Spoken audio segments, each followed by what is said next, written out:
When we open a book, we usually expect to find the past, but today I opened this one to talk about the future.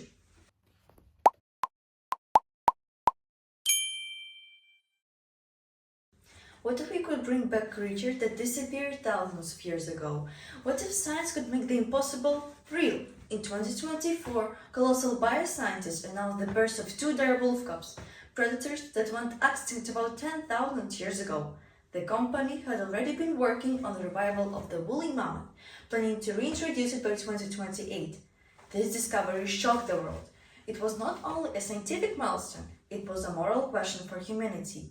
My name is Victoria, and as a young environmentalist from Ukraine, I believe de-extinction is not just about bringing animals back.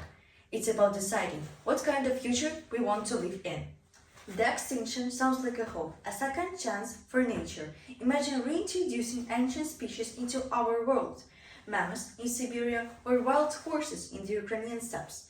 It could help restore lost ecosystems, increase biodiversity, and even inspire ecotourism. But every action has a consequence. Scientists warn that reviving extinct species could disrupt ecosystems if they spread new diseases or outcompete modern animals. What if these creatures cannot adapt to climate change? What if they harm the fragile balance of today's nature? That's why both scientists and governments carry a great responsibility. Technology gives us power, but without ethics, it can also create chaos. In Ukraine, we understand what restoration means. We rebuild cities, forests, and lives. But some things should be remembered in history, not recreated in laboratories. Today, over 1 million species are at risk of extinction because of human activity.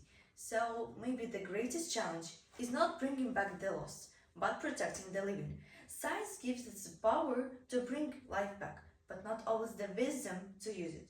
The extinction can remind us that our real mission is preservation, not resurrection. Let's not just bring back the past, let's protect the future.